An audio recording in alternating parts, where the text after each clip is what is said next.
Hello and welcome to a new episode of SportsDay Rangers. I'm John Blake. And I'm Evan Grant. And before John goes any further, look, Adrián Beltré is going to be here. That's our guest. There's going to be a long intro, all of that stuff, but Adrián Beltré will be here, so put up with it and stick around. And I've decided to can the long intro, and I was going to get to that. All right, well, I just want to make sure they stick around, John. So before we get to the great Adrián Beltré, we're entering the final 6 weeks of the season, and the Rangers are certainly struggling to keep pace, for third place in the American League wild card. They've got two big series this week with teams ahead of them, and the Rangers have won 3 of their last 11 games. But could you say that with any more depression in your voice? Look, the stretch featured some disheartening losses. I mean, there were 2 late game losses, 2 big blown leads late in the game. And it would be easy to sit here and say that that's on the bullpen, but I also think that that's some of the buildup that's taken place with an offense that has misfired over and over and has forced Bruce Bochy to use this bullpen as much as he has. And so I thought there was going to be some point in time where it was going to be some kind of calcification of that led to a couple of losses, and they suffered those. And the most important thing to see is how they bounce back. And as we record this, it's been a so-so response. And we'll talk about this in a minute, but the Rangers enter the week a game under 500, 5.5 back in the wild card, 7.5 back in the division, in third place behind Houston. And I don't know if you can look. I mean, Adrián was part of that 2015 team that got off to a really bad start and was under 500 and came back and won the division on the final day. And I guess that gives you some hope, but we'll talk about it here in a minute, about the bullpen and, what's going on. Yeah, I mean, there's always a lot to get into with this team. And we'll finish it up by unveiling the winner in our month-long voting to determine the top regular season moment in Rangers history. The 2 finalists, if you remember, were Kenny Rogers' perfect game in 1994 and the Rangers' first run to the American League West Division title, first time the club had been in the postseason in franchise history in 1996. And look, let's get to the disclaimer. We should mention also, before we get to Adrián, that he's going to be in town on Friday for the unveiling of his statue. We'll talk about that in our interview with Adrián. Now for the disclaimer. As you know, SportsDay Rangers is our weekly spinoff of the Dallas Morning News SportsDay Insider podcast. You can find it in the SportsDay Insider feed wherever you consume podcasts. Both podcasts will then populate into your feed. And if you want to interact with the show, you can reach both of us on X. I'm at Ranger Blake, and Evan is at Evan_P_Grant. You can also reach out to the Morning News on any of the paper's social media channels. Bottom of the ninth, bases loaded. Here comes Jimmy Dale from Baker Brothers Plumbing, AC, and Electrical. Thanks, Chuck. When your home pitches curveballs, Baker Brothers knocks it out of the park. Home run, Baker Brothers. Incredible. As the official home service partner of your Texas Rangers, we're offering $300 off a tank or tankless water heater. Another winning call. Visit callbakernow.com or dial 214-342-1171 today. Baker Brothers. Great service. So as we sit here today, it's been a rough week for the Rangers. Some really backbreaking losses by the bullpen, which had been pretty steady for most of the year, but they don't have a lockdown closer, obviously. So, Evan, what do you now the offense has scored 4 more runs in 4 of the last 6 games as we talked. Bruce Bochy changed the lineup up a little bit, moved Marcus Semien down, and went with Langford and Seager in the 2 and 3 spots. But I think we probably do have to start with the bullpen, because even on Sunday, it got a little dicey there in the 8th inning. Yeah, and look, I think this is the issue when you go into a pennant race without an established closer who hasn't been in those high leverage situations. Phil Maton has been great in the 7th and 8th innings. You move him to the 9th, and all of a sudden he's hit some rocky patches. Those are situations where you absolutely need strikeouts. You need strikeout pitchers. That usually means high velocity guys. I know the Rangers won in 2023 without that guy at the back of their bullpen on a nightly basis, but all of Josh Spores, Aroldis Chapman, and Jose Leclerc had average to above average fastballs and had a strikeout pitch. It's hard to win without guys who can strike guys out. You're just relying on too much defense behind you. The Rangers defense has been good by and large, but you're relying on no mistakes. You can't play perfect baseball day in and day out all year long. And Sean Armstrong right now is probably your most reliable arm out there. I assume he's going to start getting late rolls here with other guys kind of having some issues there. Is that what you're kind of seeing here as we go down the stretch here? I mean, at this point in time, you've got to kind of ride whatever is the closest thing to a hot hand, right?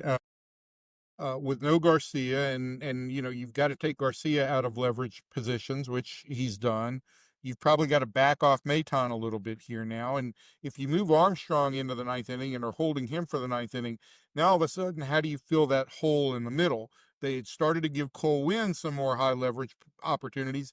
He's got some great stuff, and he's throwing the ball really well this year, but he still does walk a lot of guys, and we saw that show up in Toronto. So there's not. This is the issue with a roll-less bullpen is you're one or two bad outings away from having to change guys to having to move parts around, and the Rangers just don't have the ability to ride any of this out. They don't have the ability. We've got 39 games left in the season at this point in time. They do not have the ability to kind of ride things out and see where they fall. But what do you think of the lineup changes? They seem to have a little bit of success over the weekend. Simeon has come back from getting hit on the hand on Friday, and Berger has hit a little bit more, Corey Seager. But again, I guess we'll see what happens because it hasn't been on a consistent basis, but there were signs in the long ball and that kind of thing. There were some signs that maybe you're seeing a little bit more life there. Well, the ball did fly out of the park on Sunday. And listen, this team is going to go how Corey Seager goes offensively. He's the one player in this lineup now who's capable of carrying this team. So when he hits a home run with a runner on base, or he has a big day at the plate, this offense is going to look much more formidable. I do think that Marcus getting a day off, whether it was for the sore wrist or for anything else, I think at this point in time, as he's about 3 weeks away from his 35th birthday, and we talked to Ian Kinsler last week about how, as you get older as a second baseman, the drop-off does tend to become a little bit more pronounced for guys. And we've seen that in Kinsler's career. We've seen that with any number of guys. And I think that it's time that the Rangers consider more regular off days for Marcus to keep him a little bit fresher. He did what he needed to do yesterday, and whether that was freshness from having a day down, or whether it was freshness from having a mental break, whatever, he got the job done yesterday on Sunday. So we've said this, I don't know how many weeks in a row. This is an important week for the Rangers. But Evan, this is really kind of the week. This is the two teams ahead of them in the wild card standings. They play 4 at Kansas City, then come home and play 3 with Cleveland. And this probably really is the week, I would think. And they've got about 2 trends that have gone for both of these years since 23. They got a win on the road, which they haven't done. They've got over the last 2 years, I think at 59 and 84, they're tied for the 25th worst winning percentage on the road. They're one of the bottom 5 teams. Against 500 or better teams over the last 2 years, they are 26. And so what do they have? They have 4 games in Kansas City, 3 games against Cleveland, the 2 teams ahead of them. They have got to buck the trends. And this should be a week where you're hoping to just kind of tread water and not lose any ground.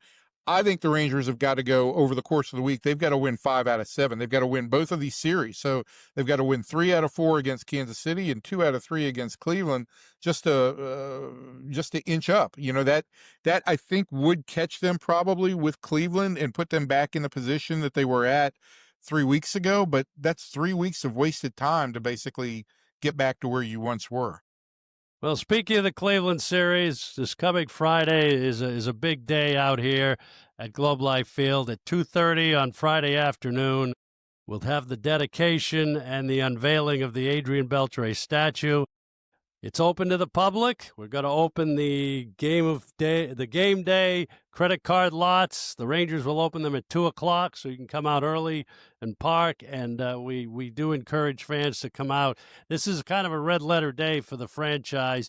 We have not dedicated a player statue that we did since 1997, which was Nolan Ryan. The Ivan Rodriguez statue was kind of a purchase. He had the statue made. It was purchased out of his backyard.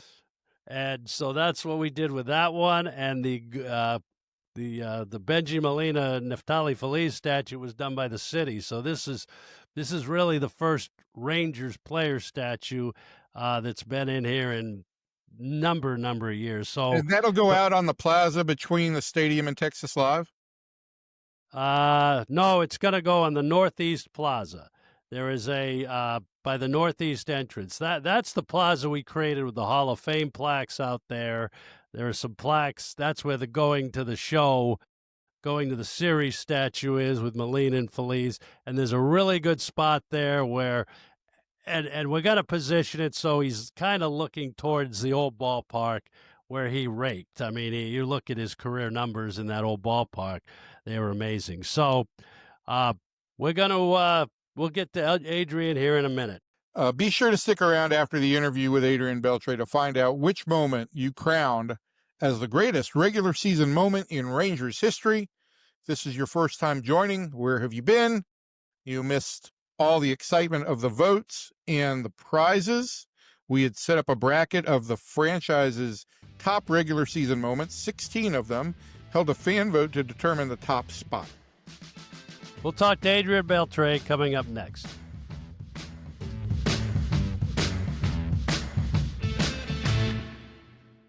So our guest on this week's SportsDay Rangers podcast, I'm going to keep my intro short so Evan doesn't give me a hard time, played 21 years in the major leagues, the last 8 with the Rangers, 2024 National Baseball Hall of Fame inductee, and this weekend we'll be honored with having a statue dedicated for him at Globe Life Field, and we welcome Adrián Beltré. Thanks for being here, Adrián. Thank you, guys. Thank you for having me. Pleasure. So we're going to start, I guess we'll start with the statue. You have been really involved in this during the whole part of it, and what are your overall thoughts now as we're basically 4 or 5 days away from the unveiling? Well, the whole process has been really easy. Mike has done an unbelievable job making this pretty face.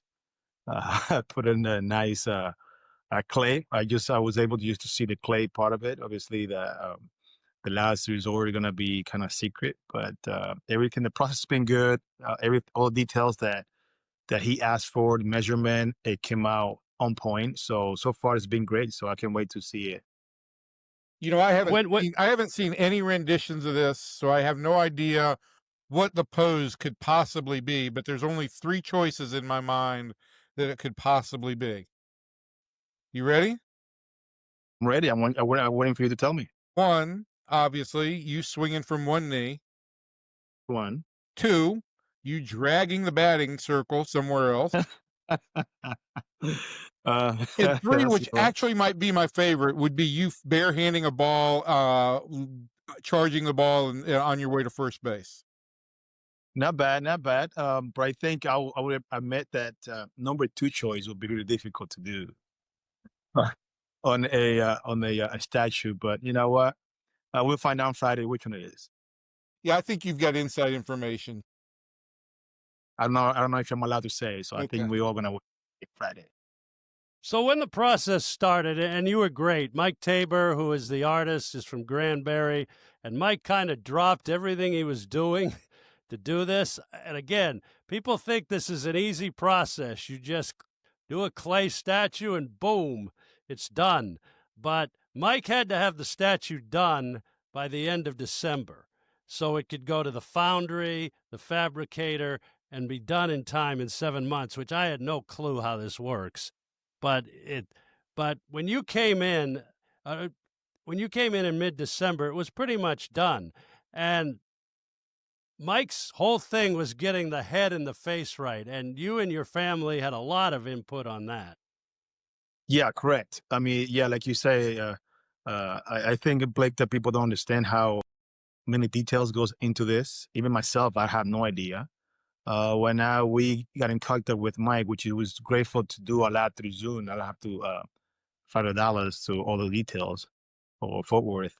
But it was crazy, all the details that he need to know about measurements of my body, angles, pictures of the actually event, batting glove that I used that day, shoes, everything that he was trying to accomplish to make it the more realistic as possible. It was unbelievable.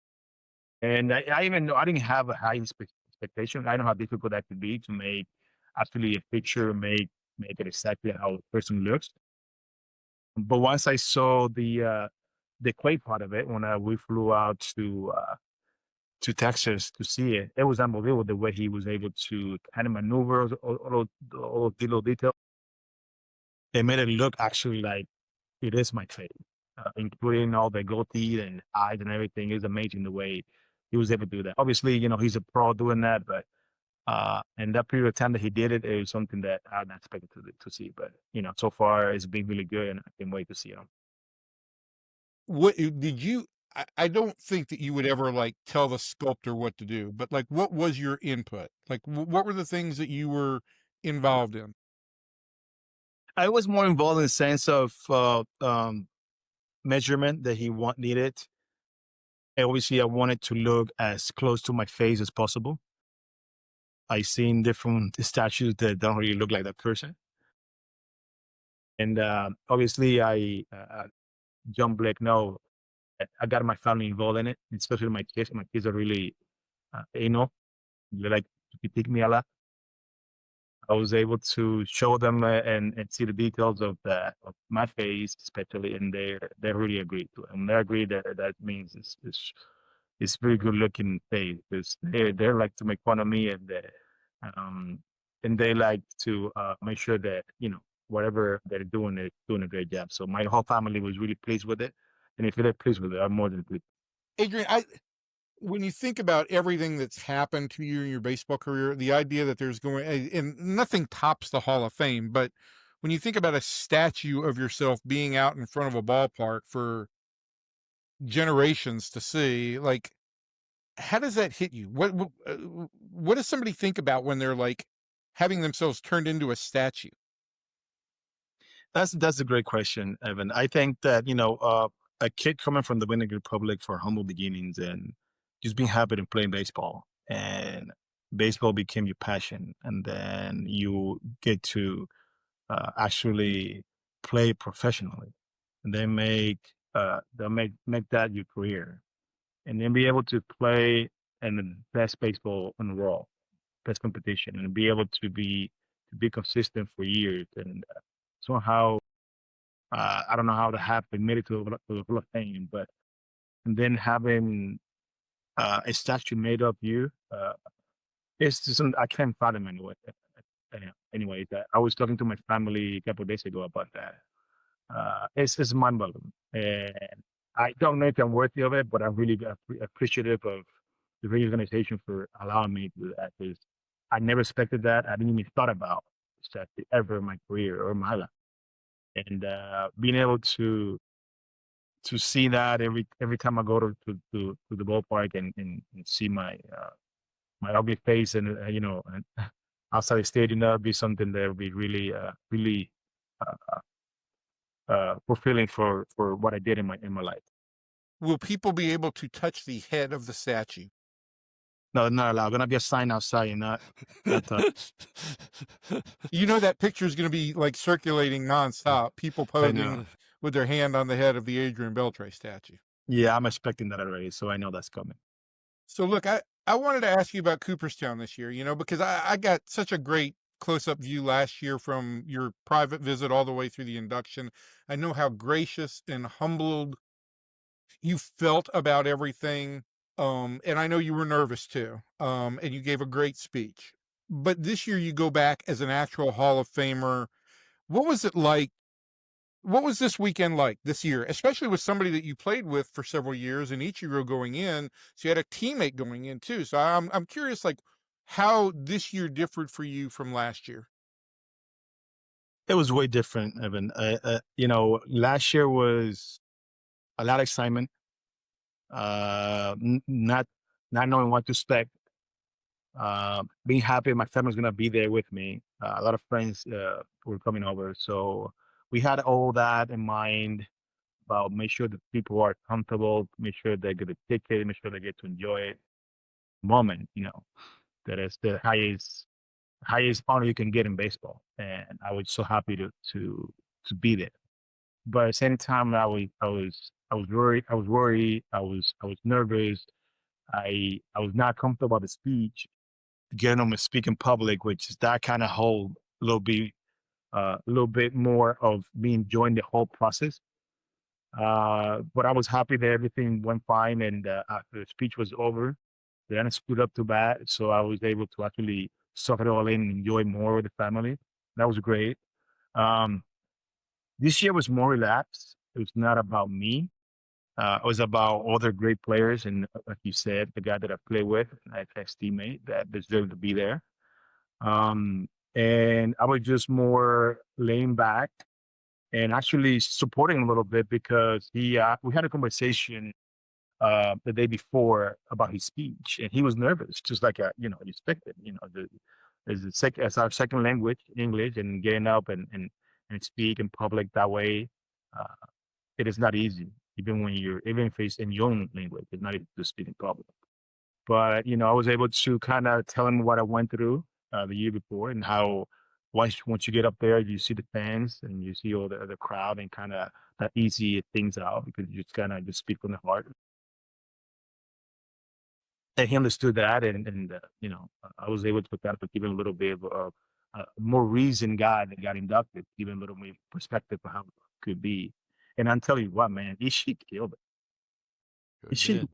It was so funny, good, on point. I mean, he did it. He did a great job with his speech. I'm telling you that I enjoyed the speech, even though we can hear everything perfect because the echo is a little difficult to hear when we're in the back. But what I heard was really really good. So I was glad that he was able to enjoy it. Get his point across. And he did a great job. It's part of a very exclusive club. Do you think you'll be going back a lot of years? You enjoy the camaraderie with the other Hall of Famers and everything? It's I love the inductions in Cooperstown. It's just because you guys are part of this club that is so exclusive. The idea, John, it is that my idea right now is trying to go the most that I can. I want to try to go every year. Not only to support the inductees, but I mean that place is just feel like a secret place. It is just so inviting, so like it just feel different. The atmosphere is just different, and you walk around, you see guys that you idolize, some guys you play with, and guys that you like can believe you in the same circle. So definitely, if I can, I will do my best to be there. I do want to just say one last thing about the Hall of Fame in regards to you. And I know that it's easier when it's not about you. You're never comfortable when it's about you. So I know that that's why this year was much more comfortable for you. And what I thought, still going back to last year, was, and you guys can speak better to this than I can. I know the Hall of Fame's not crazy about speeches that are full of thank yous for other people because it wants it to be about the Hall of Fame. And Adrian, I know you went kind of outside the bounds to thank a lot of people because that's who you are. And I think it just went so well with who you were as a player to thank that many people. And I just, sometimes these speeches are great performance and entertainment like Ichiro's, but yours felt truly from the heart. And I do think I appreciated that. I think everybody who heard it appreciated it, and people who knew you knew that that was really you. Yeah, thank you. Yeah, they have a model how they want the speech kind of go about, and actually the amount of time. And for me in the beginning, I just wanted to be the short I can because I just want to get in and get out, you know. Um, but once you start kind of writing down like your whole career of what you went through, people to help you, and people you think is important in your life, family, and all that, wanting to keep it between 10 to 12 minutes. I think it's something like that. But once you're writing down things, it's like, and I played 21 season, and I think that a lot of people were helpful in my career, and I wanted to take the time to actually acknowledge those people, and it was hard to keep it under 15 minutes, and I speak facts, so that's something that would help me. So, but the whole thing about how get the speech the way you want it and get it on the minute they wanted to. It was hard, but at the same time, for me, it was not the focus. The focus was of understanding who do I want to mention on the speech, and make sure I pronounce those things correctly, and just deliver the way I wanted to. I didn't really focus on what they want me, which route I wanted me to go, but more like what I wanted to accomplish. I completely went a little bit of rail a little bit, but I feel comfortable the way I did it. Because at the beginning it wasn't easy to just compile all those things in such a small amount of minutes. But at the same time, like I mentioned before, I was more worried about like how to deliver that, not being comfortable speaking in public and doing it in English. So I was more focused on that than what they want me to do. So yeah, it's not easy, but I always feel like people don't understand how many uh, friends or family or teammates or coaches have a lot to do with your career. It could be something small that have actually helped you along the way to be able to uh, remember those conversations uh, to apply to your game. It's a lot of things it's a lot of things in baseball when I played that had a conversation with a person that it was just a small conversation, but that conversation until 15 years later, I will remember because that was the key of something that I need to do every day. Uh, and even though, to be honest with you, when I was doing my speech twice on my binder, um, I actually flipped 2 pages and completely like skip one version of it. But I was lucky enough that those pages I kind of went through a lot, because I don't want to be able just to read everything. I want to be able to like when I see a point, I think I can just speak on it.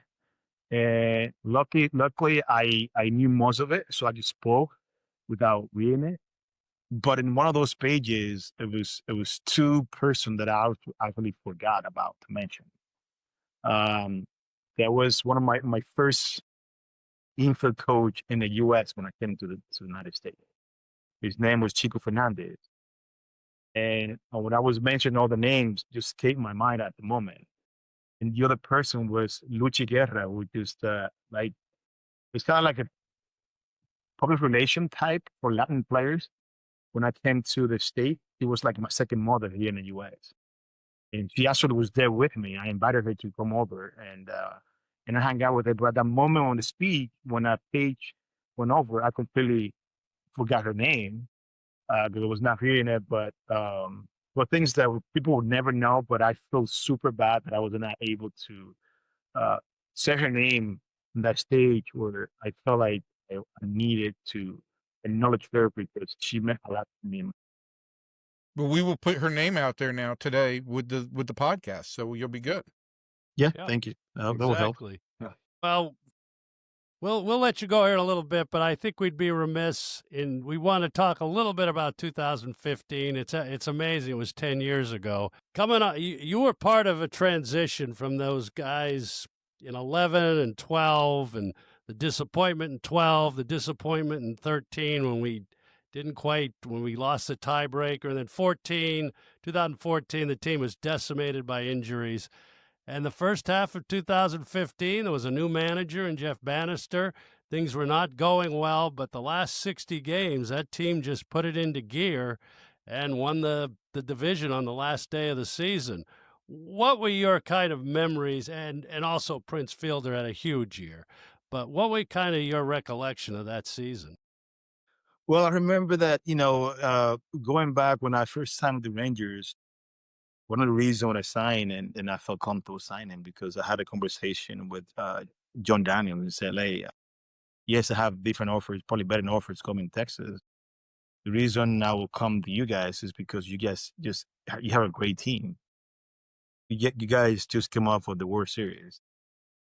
If you promise me or do your best to keep a competitive team for the next 6-8 years, I will come to Texas. And he said, yeah, that's our idea. That's what we want to do. So you should be comfortable doing that. And yes, it did. 11, obviously we went to World Series. 12, we had a good season, disappointing at the end. 13, it was when it got a little difficult for me because I can see the transition of, some got players leaving, got some young players. We don't really, based on how the West and the American League was, we were not really the favorites to win the division at the time. And I saw that transition of maybe rebuilding, which is something that I didn't want to really deal with. And we had a conversation about, do you want to stay here or do you want to wait? And I tell you, hey, listen, we just need a couple players. Like, I love it here. I think that I would like to stay, but just add some players.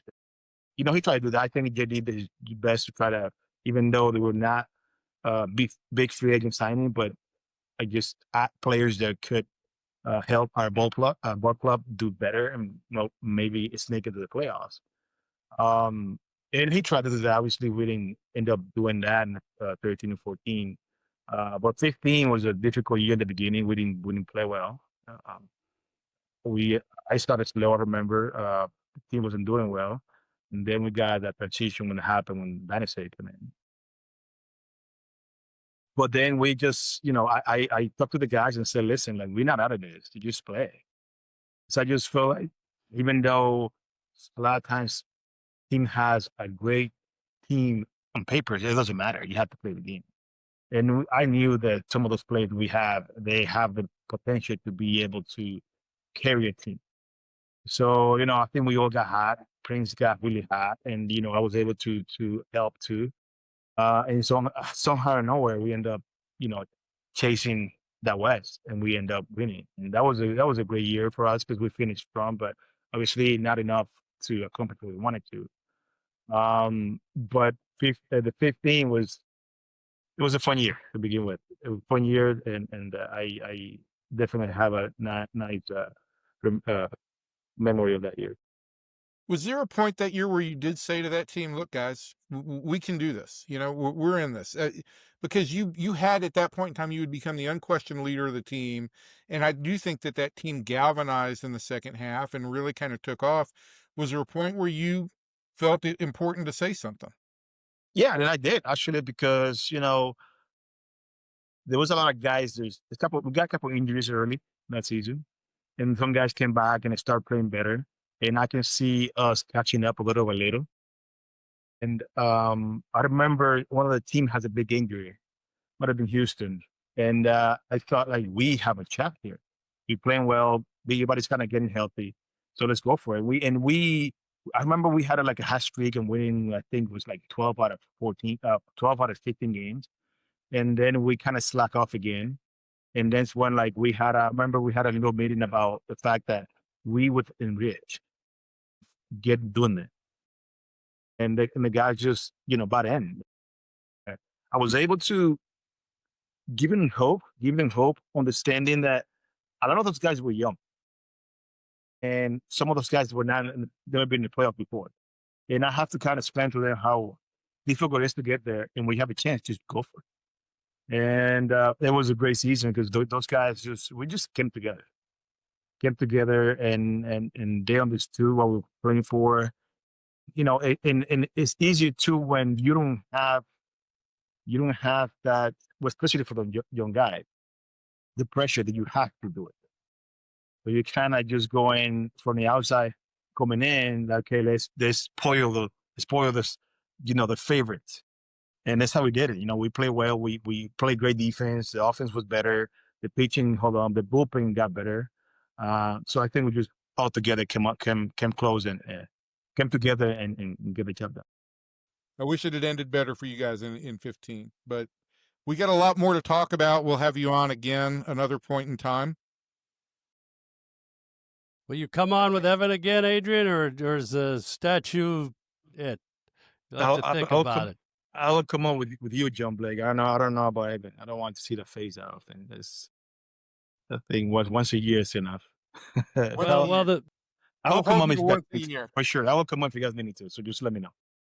Well, we appreciate it, and I hope the work you got to do for this little speech on Friday won't be anything compared to the Hall of Fame. But we're all looking forward to the day. It'll be fun to do it. Well, we appreciate it. We'll see you at the end of the week, and thanks again. All right, thank you, guys. Appreciate it.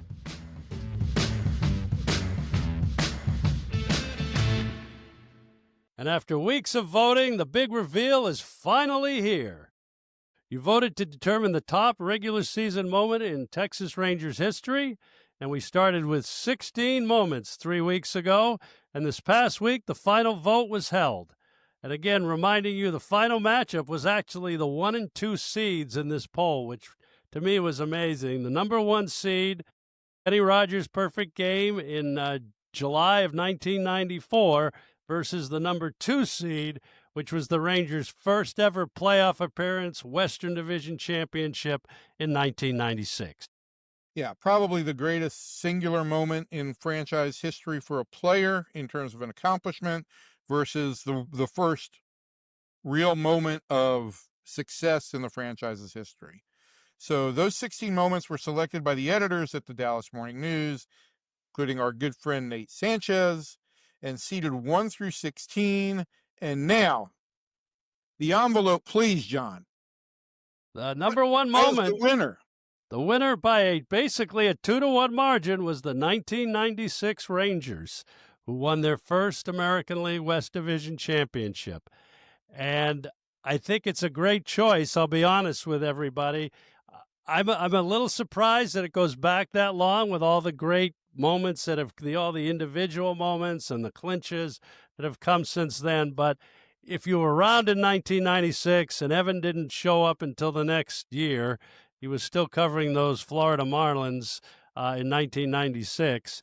But it did mean a lot to the franchise. And the way we came back, and club had a great year, led a long time, faltered in September, came back thanks to John Burkett, Ken Hill, and others, and then clinched that division title on September 27th. And it was a miraculous moment. And then the crowds, the Red October and everything else. And I congratulate all the players on the 96 team and congratulate the fans for their selection.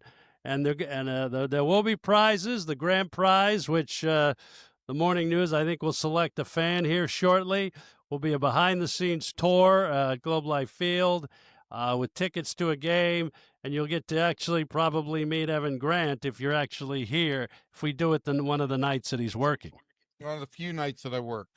But look, thank you, everybody, for joining us on SportsDay Rangers this week. Don't forget to check out more sports content from the Dallas Morning News, SportsDay Insider, my podcast with columnist Kevin Sherrington, and a guest from our SportsDay staff appears in the same feed every week.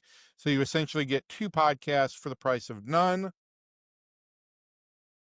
And if you have any questions for us, you can ask us on X. And thanks for participating in our vote again to select the top regular season moment in club history. And Evan has a little news about when this podcast will be posted as starting next week.